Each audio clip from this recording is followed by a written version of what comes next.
जब अंधकार गहराता है तब सवेरा पास होता है। लेकिन क्या यह सवेरा मणिपुर के लिए भी आएगा? नमस्कार दोस्तों, मणिपुर में पिछले 19 महीनों से हिंसा जारी है। निर्दोष लोगों की जान जा रही है और राज्य अराजकता के घेरे में है। लेकिन सवाल यह उठता है कि इतने लंबे समय तक यह संघर्ष क्यों जारी रहा और क्या केंद्र सरकार का मौजूदा एक्शन प्लान इसे खत्म करने में कारगर होगा?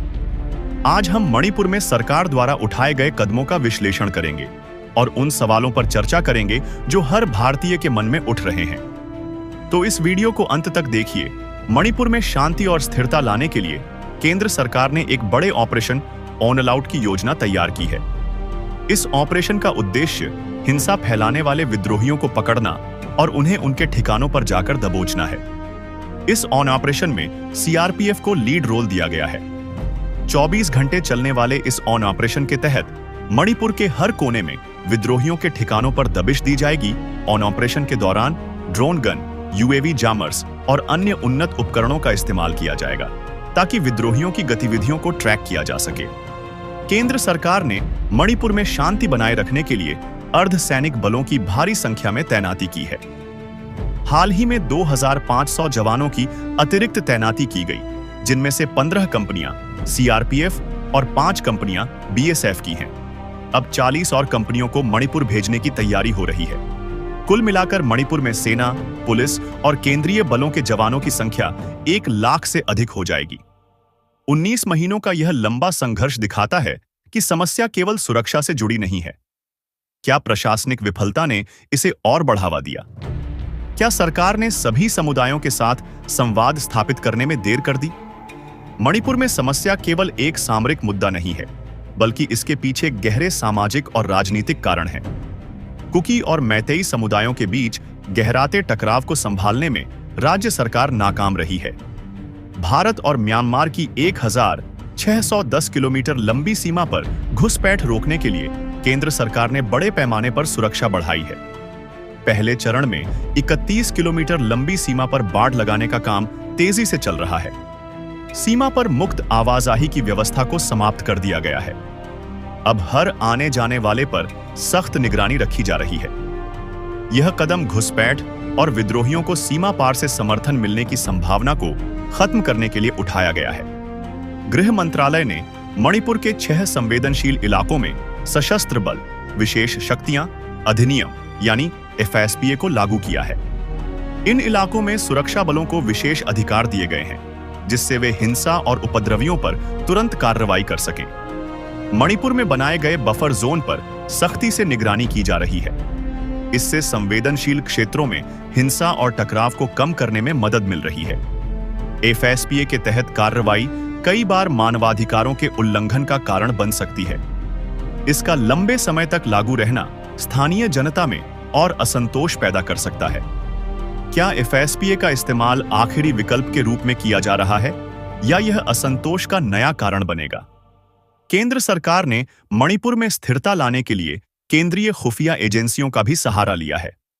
विद्रोही समूहों के ठिकाने, उनके पास मौजूद हथियार और सीमा पार उनकी गतिविधियों पर पूरी जानकारी जुटाई गई है। सेना, असम राइफल्स और सीआरपीएफ के जवान अब इन ठिकानों पर छापेमारी कर रहे हैं। बॉर्डर के नजदीकी क्षेत्रों में घुसपैठ रोकने के लिए जवान 24 घंटे तैनात हैं। क्या सरकार को यह कदम पहले नहीं उठाना चाहिए था? घुसपैठ की समस्या कई सालों से बढ़ रही थी, लेकिन इस पर अब ध्यान क्यों दिया गया? मणिपुर में हुई हिंसा और गोलीबारी की घटनाओं पर सरकार ने तुरंत कदम उठाए हैं। जिरीबाम में हुई गोलीबारी की जांच के लिए 2 सदस्यीय समिति गठित की गई है। यह समिति यह जांच करेगी कि हिंसा में किसी अधिकारी या सुरक्षा बल की ओर से कोई गड़बड़ी तो नहीं हुई। समिति को 30 दिनों में अपनी रिपोर्ट देने का निर्देश दिया गया है। मणिपुर में हिंसा केवल विद्रोहियों की वजह से नहीं है। कुकी और मैतेई समुदायों के बीच संघर्ष एक बड़ी वजह है। भूमि अधिकार, आरक्षण और पहचान की राजनीति ने इस टकराव को और भड़काया है। केंद्र सरकार ने हिंसा प्रभावित क्षेत्रों के समुदायों के साथ संवाद स्थापित करने की भी कोशिश की है। कुकी समुदाय की रैली। कुकी संगठनों ने मारे गए लोगों को श्रद्धांजलि देने के लिए ताबूत रैली आयोजित की। समाज के अन्य वर्गों से अपील। आरएसएस ने भी इस हिंसा की कड़ी निंदा की और केंद्र तथा राज्य सरकार से जल्द समाधान की मांग की।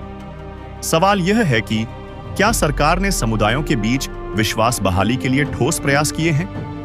क्या केवल सुरक्षा बल तैनात करना पर्याप्त है? गृह मंत्री अमित शाह ने मणिपुर की सुरक्षा स्थिति पर लगातार समीक्षा बैठकें की है। हर समस्या का समाधान संभव है, बस एक दृढ़ निश्चय और सही दिशा की जरूरत होती है। मणिपुर में सरकार के इन प्रयासों का उद्देश्य राज्य को हिंसा और अराजकता से बाहर निकालना है। 1. सुरक्षा बलों की तैनाती और उन्नत तकनीक का इस्तेमाल राज्य में कानून व्यवस्था को सुधारने में मदद कर रहा है। 2. विद्रोही गतिविधियों और सीमा पार घुसपैठ को रोकने के लिए उठाए गए कदम मणिपुर को स्थिरता की ओर ले जा रहे हैं। 3. FSPA और बफर जोन की निगरानी से हिंसक वारदातों में कमी आएगी। शांति सिर्फ बंदूक से नहीं, बल्कि संवाद और विकास से आती है। दोस्तों, मणिपुर में सरकार ने कई कदम उठाए हैं, लेकिन क्या ये कदम स्थायी शांति लाने में कारगर होंगे? यह एक बड़ा सवाल है। आपकी राय क्या है? क्या सरकार का एक्शन प्लान सही दिशा में है? क्या मणिपुर की समस्या को हल करने के लिए और कुछ किया जा सकता है? कमेंट में अपनी राय दें।